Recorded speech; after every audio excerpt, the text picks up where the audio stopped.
Alger-la-Blanche, avec ses quartiers populaires qui surplombent la mer et son célèbre monument aux martyrs.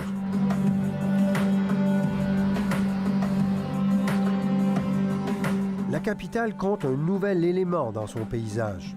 Son minaret fait 265 mètres de haut. La salle de prière peut accueillir 120 000 fidèles. Cette nouvelle mosquée est la 3e plus grande au monde. Elle a coûté près de 3 milliards de dollars, entièrement payés par l'État algérien. Le symbole de grandeur légué par le régime du président Abdelaziz Bouteflika juste avant son départ forcé. Le mode de vie, ou disons le confort en général, il a progressé en Algérie. Les gens vivent mieux aujourd'hui que 1960 ou 70 ou 80. Hein. L'Algérie arrive au 4e rang des plus riches pays d'Afrique. Infrastructures développées, éducation et soins de santé gratuits, logements et aliments subventionnés, tout ça grâce au pétrole. Depuis l'année 2000, quand le baril a commencé à augmenter, quand il a atteint 100 $, par exemple, l'Algérie a remboursé ses dettes. Elle n'a plus de dette internationale. Il n'y a pas de dette. Avec ce surplus de recettes, il y a eu beaucoup d'investissements. Le géant Sonatrach contrôle tout le secteur des hydrocarbures du pays. C'est la plus grande compagnie pétrolière en Afrique. Avec ses filiales en Algérie et ailleurs dans le monde, cette société d'État emploie près de 200 000 personnes. Son principal centre d'activité se situe au centre du pays, dans la région de Ouargla. C'est là que vit Tahar Belabès, un ex-employé de Sonatrach et militant syndical, maintenant au chômage. Notre revendication, c'est que cette société d'État, c'est comme une entreprise coloniale, une société privée, contrôlée par une clique de fonctionnaires et de politiciens. Nous n'avons pas été autorisés à nous rendre à Ouargla.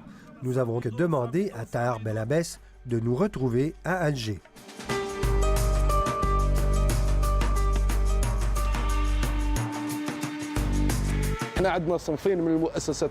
Dans le sud algérien, il y a 2 catégories d'entreprises.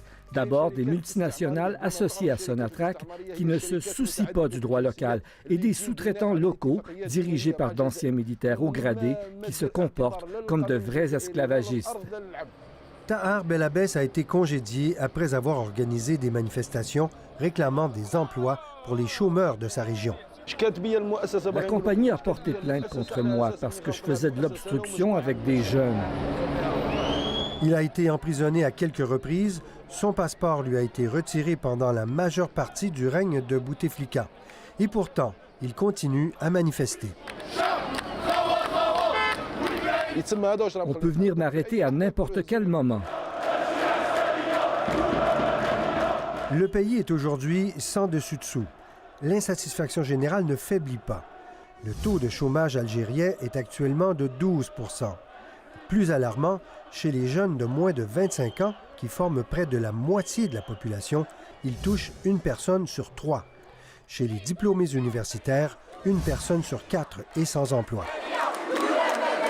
S'il y avait eu d'abord une bonne gestion de la rente pétrolière, réinvestie pour créer de l'emploi et de la richesse, on avait de quoi faire devenir l'Algérie pratiquement un pays autosuffisant à tous les niveaux.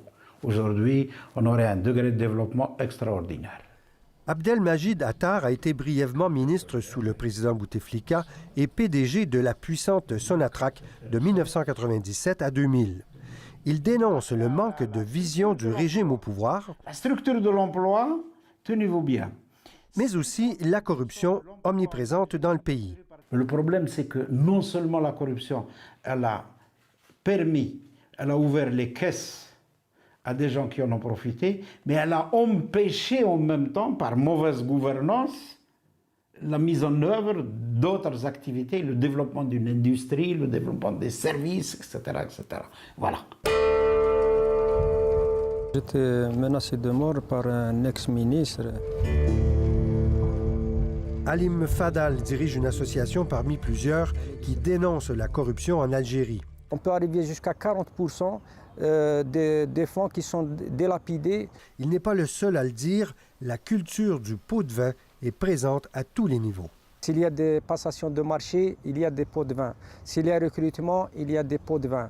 Chaque acte, il est devenu une transaction qui est entachée d'actes de corruption. Le tourisme est un exemple éloquent des effets néfastes de la corruption sur l'économie du pays. Contrairement à ses voisins côtiers du Maroc et de la Tunisie, l'Algérie n'a pas choisi de développer cette industrie. La corruption a pris une ampleur phénoménale. La première des choses, on a un projet en tête, qui c'est qu'on connaît dans ce secteur? Ce n'est pas votre dossier qu'on juge.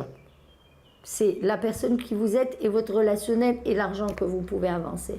Cette agente de voyage ajoute que la très lourde bureaucratie et les déficiences du système bancaire algérien parviennent à décourager les promoteurs les plus motivés. C'est aberrant de devoir attendre 1 an et demi avant d'ouvrir un restaurant. Sauf si vous connaissez quelqu'un, parce que bien sûr, si vous connaissez quelqu'un et vous glissez une petite enveloppe, ça va aller bien plus vite. Il faut des lois strictes. Il faut une bonne gouvernance, il faut que chacun sache ce à quoi il a droit et ce à quoi il n'a pas droit.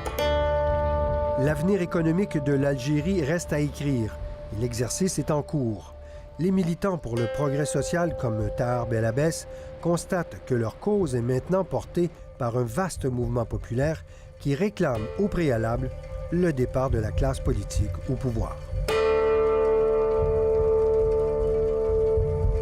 Sylvain, on voit bien la difficulté pour l'Algérie de diversifier son économie. Alors, on en est où? La situation financière du pays, on est où? La situation financière du pays est très, très mauvaise parce que ses revenus baissent d'année en année, parce que depuis la chute des prix du pétrole, des prix mondiaux, évidemment, les revenus baissent énormément. Et comme c'est un pays qui dépend presque exclusivement du pétrole, bien, ces revenus n'arrivent plus à couvrir les dépenses importantes sociales qui existent en Algérie depuis toujours.